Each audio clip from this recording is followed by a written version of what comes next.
गए यहाँ से। लुगाई में ज़्यादा गर्मी है, ज़्यादा बेशरम है कि ज़्यादा गर्मी है। तेरी बेटी और भाभी में बहुत ज्यादा गर्मी है। यह शब्द कहने वाला कोई गली नुक्कड़ का बदमाश या फिर कोई उठाई गिरा नहीं है।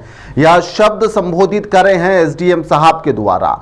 आशिकी का भूत उनके ऊपर इतना ज्यादा सवार हुआ कि एसडीएम साहब भूल गए कि वह एसडीएम में किसी प्रशासनिक पद पर है। आशिकी के चक्कर में पद का दुरुपयोग करने में भी उन्होंने कोई कोर कसर नहीं छोड़ी।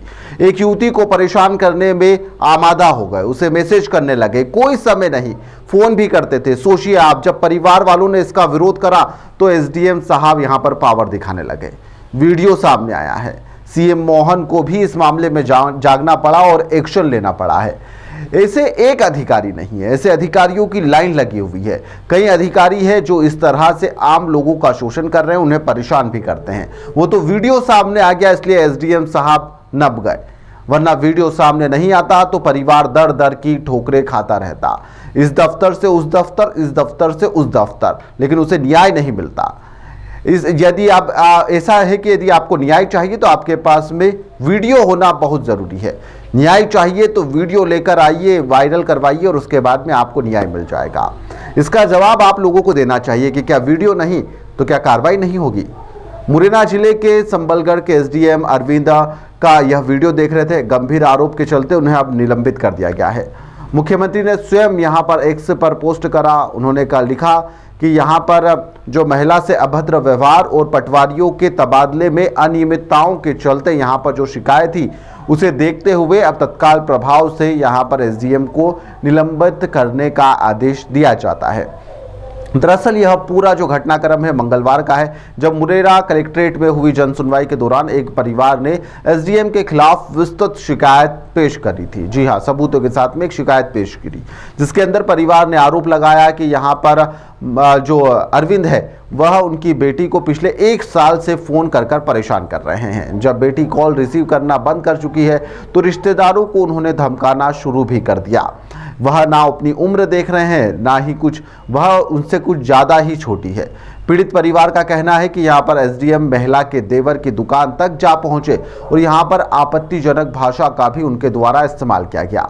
उन्हें धमकी दी कि तुम्हें झूठे केस में भी फंसा देंगे।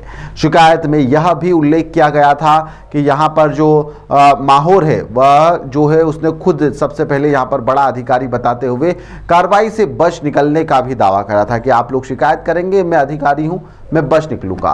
परिवार ने अपनी शिकायत के साथ में एक वीडियो भी पेश किया था।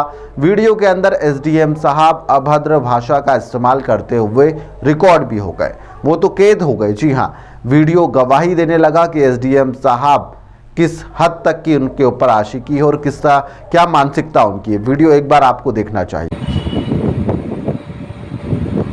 तेरी भाभी कहाँ की है वो? कि आंतरी की भाभी ज़्यादा बेशरम है कि ज़्यादा गर्मी है। नहीं सर, हमें तो इसका पता नहीं है कि वो अब गर्मी तो है सर उनमें, जब तो हमसे बिगड़ गई है। बाकी लौंडी को बहुत ज़्यादा गर्मी है। क्या नाम है उसका? निशा। निशा तो माँ के लक्षण ही सीख लेगा उसने। तो सब बच्चापन से वो जब से ऐसे निकल ही गए, छोटे छोटे 4-5 साल के बच्चे थे, जब से वो यहाँ से निकल गए। यहाँ से लुगाई में ज़्यादा गर्मी है।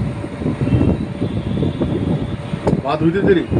नहीं सर, जब से मम्मी पापा खत्म हो गए, 4-5 साल हो गए, जब से हमने इस्तीफा दे दिया। परिजन परेशान हुए तो यहाँ पर सामूहिक आत्महत्या की चेतावनी दी गई। परिजनों की जुबानी ही आपको पूरी कहानी सुनना चाहिए कि आखिरकार हुआ क्या था और एसडीएम साहब कितना ज़्यादा इस परिवार को परेशान कर रहे थे। कलेक्टर के यहाँ आए थे, ये परेशानी है, ये सबलगढ़ में एसडीएम है, वो मेरे परिवार वालों को परेशान कर रहा है। पहले तो 1 साल से अम्मा में पोस्टिंग थी, जब से मेरे कहीं से भी नंबर ढूंढ के मेरी बिटिया को रात को 12 बजे मैसेज करता है, और मैसेज करता है तो वो बिटिया देखती है, सुबह देखती है तो उसका जवाब देती है नंबर कहाँ से मिला, तो वो नंबर का नहीं बताता है। बोला कहाँ पढ़ती हो, ये कॉलेज में पढ़ती हो, आपका नाम ये है वो है, तक कई बातें पर नंबर नहीं बताता है, नंबर नहीं बताता है। और तो लड़की ने एक गाली दे दी कि यहाँ क्यों लगाया है फ़ोन, जब तुझे ऐसी आसकी सूझ रही तो कोई बुढ़ी ढूंढ ले, यहाँ क्यों लगाया। लड़की ने ये गाली दी है और फ़ोन बंद कर दिया है। और उसके बाद ये इसने जानबूझ के पोस्टिंग वहाँ पे ली है सबलगढ़ में, और वहाँ पे जब से गया है तब से मेरे परिवार वालों को कुछ सगाई संबंध के बारे में भेजता, उनको तो पता ही नहीं था कि सगाई संबंध के बारे में भेजता है या कुछ के बारे में भेजता। हमारे पास सबूत भी है कि कुछ जिसको घर पे भेजा है ना उसका सबूत भी है हमारे पास। और परेशान कर। एक दिन मेरे देवर की दुकान पे गए थे और बोले थे कि क्यों मैंने बुलाया था तेरे को तो क्यों नहीं आया तू। तो वहीं सर के मैं मेरे अकेला हूँ और ये मैं मजदूरी करता हूँ अकेला हूँ, शाम में लेकर जावा कि शाम को वहाँ पे आया वो पे। शाम को मेरा देवर गया था तो उसको गंदी गंदी गालियाँ दी, हमारे पास सबूत भी है उसका। गंदी गंदी गालियाँ दी हैं उसने, इतनी गंदी गाली दी हैं आप सबूत देख सकते हो, हमारे पास रिकॉर्डिंग भी है। रिकॉर्डिंग करते हुए उसने फ़ोन दिला दिया गार्ड को कि फ़ोन उसको दे दो। उसको नहीं पता था कि हमने रिकॉर्डिंग की है। आधी रिकॉर्डिंग करी हमारे देवर ने। उसके बाद भी मतलब बार बार तेरे को वहीं से उठवा लूंगा मेरे देवर से। इस मामले की गंभीरता बढ़ गई तो यहां पर कलेक्टर अंकित अस्थाना के द्वारा इसकी शिकायत को गंभीरता से लिया गया। तुरंत यहां पर एसडीएम को मुख्यालय अटैच भी कर दिया गया था। फिर इसकी रिपोर्ट मुख्यमंत्री को भेज दी गई कि इस तरह का एक प्रकरण है, जनसुनवाई में आया था और इसकी रिपोर्ट यह है। रिपोर्ट आने के तत्काल बाद यहां पर मुख्यमंत्री ने इस पर संज्ञान लिया। चंबल कमिश्नर को निलंबन के आदेश यहां पर जारी कर दिए। निर्देश मिलने के बाद में यहां पर एसडीएम साहब को निलंबित कर दिया गया। सरकार ने मेघा तिवारी को सबलगढ़ का नया एसडीएम नियुक्त कर दिया है। यह स्पष्ट संदेश दिया गया है कि महिला उत्पीड़न या फिर भ्रष्टाचार से जुड़े हुए किसी भी मामले में किसी भी अधिकारी की किसी भी तरह की जो कोताही है वह बर्दाश्त बिल्कुल भी नहीं की जाएगी। अरविंद माहौर जो है उसका नाम पहले भी यहाँ पर विवादों में आ चुका था। उस पर स्थानीय स्तर पर भी यहाँ पर ट्रांसफर, पोस्टिंग में मनमानी, पक्षपात करना, कई तरह के आरोप लगातार उसके ऊपर लगते आए, लेकिन पद और रुतबे के कारण उस पर कोई कार्रवाई अभी तक नहीं हुई थी। यही कारण है कि जब महिला उत्पीड़न और भ्रष्टाचार के आरोप एक साथ उसके ऊपर लगे तो सरकार ने बिना देरी करे इस मामले में कार्रवाई कर दी। फिलहाल के लिए इस खबर में इतना ही। आप देखते रहिए द लपेटा। इस खबर को लेकर अपनी राय कमेंट बॉक्स में जरूर बताइएगा। बेहद धन्यवाद।